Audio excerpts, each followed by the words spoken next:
emozioni diciamo contrastanti, sicuramente è stato un bello spavento, sicuramente quando abbiamo fatto la visita e appunto ci hanno detto che c'era qualcosa che non andava. E io da papà, non so, è indescrivibile, è una cosa grandiosa quella che hanno fatto i medici, i dottori e poterla averla qui oggi è una soddisfazione enorme. La si legge negli occhi di Stefano e Noemi l'emozione. La loro prima bambina, Sofia, nata all'ospedale di Padova, è stata operata prima del primo respiro, con un passaggio dalla placenta alla macchina che viene usata normalmente durante i trapianti di cuore per ossigenare il sangue.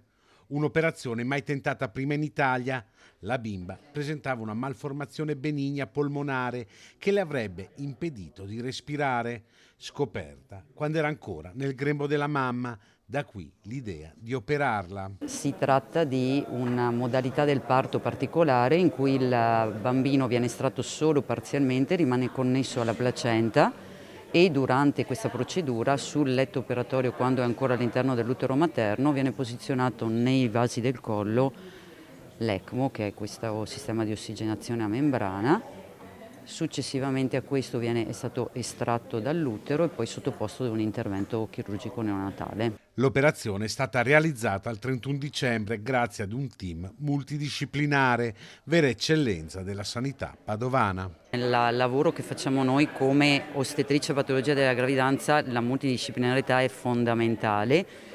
Devo dirvi che comunque il fatto che fossero in ferie non è stato assolutamente un problema, perché si sono messi tutti immediatamente a disposizione e nonostante fossimo in tanti non abbiamo avuto nessuno screzio, siamo riusciti a lavorare veramente molto in armonia. Questo credo sia la cosa più importante e che ci ha permesso di ottenere il risultato. È un modo di lavoro e ci troviamo di fronte a patologie che richiedono appunto, che sono complesse in generale, che riguardano diversi ambiti e quindi dobbiamo lavorare, direi per forza, ma lo facciamo anche con molto piacere in maniera integrata tra professionisti.